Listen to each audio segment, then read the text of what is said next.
नेवासा तालुक्यात स्थानिक गुन्हा शाखेची धडाकेबाज कारवाई। 2 गावठी कट्टे व 4 जिवंत काडतुसे जप्त। अहिल्यानगर जिल्हा पोलीस यांच्या स्थानिक गुन्हा शाखेने नेवासा तालुक्यात मोठी कारवाई करत 2 आरोपींकडून 2 गावठी कट्टे व 4 जिवंत काडतुसे जप्त केले। दोन्ही कारवाया 28 फेब्रुवारी 2026 रोजी करण्यात आल्या। वांजोळी शिवारातील कारवाई माननीय श्री सोमनाथ घारगे पोलीस अधीक्षक अहिल्यानगर यांच्या आदेशानुसार स्थानिक गुन्हा शाखेचे पोलीस निरीक्षक किरण कुमार कबाडी यांच्या नेतृत्वाखाली विशेष पथक नेवासा तालुक्यात अवैध शस्त्रधारकांवर कारवाईसाठी रवाना करण्यात आले होते। गुप्त बातमीदारामार्फत माहिती मिळाल्यानंतर वांजोळी शिवारात सापळा रचण्यात आला।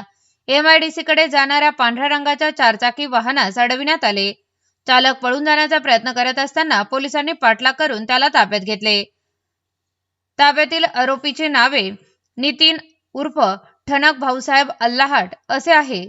त्याच्याकडून गावठी पिस्तूल 30,000 रुपये किमतीचे, जिवंत काडतूस 1,000 रुपये किमतीचे, मारुती सुझुकी चारचाकी वाहन किंमत 5 लाख रुपये असा एकूण 5,31,000 रुपये किमतीचा मुद्देमाल जप्त करण्यात आला आहे। या प्रकरणी सोनई पोलीस ठाणे येथे गुन्हा रजिस्टर नंबर 78/2026 आर्म ऍक्ट कलम 325/7 अन्वये गुन्हा दाखल करण्यात आला असून पुढील तपास सुरू आहे। याच पथकास दुसरी माहिती मिळाल्यानंतर घोडेगाव शिवारात सापळा लावण्यात आला।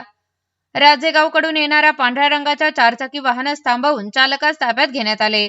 ताब्यातील आरोपीचे नाव शाहरुख उर्फ चाट्या जावेद शेख असे आहे। त्याच्याकडून गावठी पिस्तूल किंमत 30,000 रुपये, जिवंत काडतूस किंमत 1,000 रुपये, मारुती सुझुकी चारचाकी वाहन किंमत 4 लाख रुपये असा एकूण 4,31,000 रुपये किमतीचा मुद्देमाल जप्त करण्यात आला आहे।